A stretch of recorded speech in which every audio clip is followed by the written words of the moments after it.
Hello বন্ধুরা, তোমাদের জন্য নিয়ে এসেছি আবারও সীতার বেগুনের ভিডিও। সীতার বেগুনের ভর্তা, যেটা তোমরা অনেকেই খুব খুব খুব পছন্দ করেছো। তো প্রথমেই কি করছি, সীতার বেগুনের সমস্ত বোটাগুলো ছাড়িয়ে নিচ্ছি। আজকে সীতার বেগুনের ভর্তা করবো বলে কথা, তো কারা কারা পছন্দ করো সবাই চলে আসো।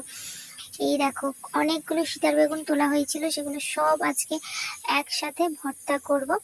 তো কিভাবে করছি তোমাদের স্টেপ ওয়াইজ দেখাচ্ছি। প্রথমে কড়াইটা ভালো করে গরম হয়ে গেছে, তারপর সমস্ত সীতার বেগুন ভালো করে ধুয়ে দিয়ে দিয়েছি, সাথে কাঁচা লঙ্কাও দিয়ে দিয়েছি।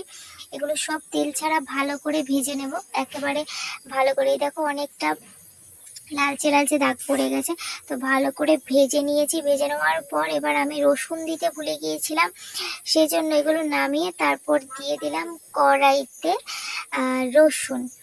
রসুনটাকে ভালো করে তেল ছাড়া ভেজে নিয়ে এবার কি করব, সাথে শুটকিগুলো দিয়ে দেবো। শুটকিগুলো তেল ছাড়া এরকমভাবে রসুন, সীতার বেগুন, কাঁচা লঙ্কার মতো একটু এগুলো তো বেশিক্ষণ লাগবে না, শুটকি একটু গরম করেছি, তারপর মিক্সার গ্রাইন্ডারে সব দিয়ে মিক্সার করে নিয়েছি।